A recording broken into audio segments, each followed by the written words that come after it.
Volunteer అంటే తమంతట తాముగా సంతోషంగా తమ సోదర సోదరీమణులకు సేవ చేయడం. ధ్యాన స్థితిలో ఉండి సేవ చేయడం. సోదర సోదరీమణులు ధ్యానంకే కూర్చొని ఉంటారు. కానీ వాలంటీర్ల ముఖ్య కర్తవ్యం ఏంటంటే తమకు తాము ధ్యాన స్థితిలో నిమగ్నమై ఉండి మాస్టర్‌లో లీనమై అటువంటి స్థితిలో అందరికీ సేవ చేయాలి.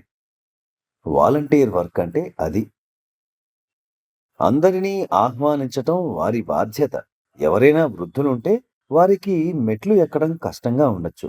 అటువంటి వారికి సహాయం చేయడం, కుర్చీలో కూర్చోపెట్టడం ఇలాంటివి వాలంటీర్ల బాధ్యతలు. ये सब अपनी जिम्मेदारियां हैं। సామాన్యంగా వాలంటీర్లు ఏం చేస్తారంటే, మీరిటు వెళ్ళండి, అటు వెళ్ళండి, ఇక్కడ కూర్చోకండి, అక్కడ కూర్చోకండి, ఫోన్ ఆఫ్ చేయండి, ఫోన్‌ని ఇలా చేయండి, ఇలాంటివి చెప్పి వారి బుర్ర తింటారు. కానీ వాలంటీర్ ఏ పని చేసినా ప్రేమతో చేయాలి.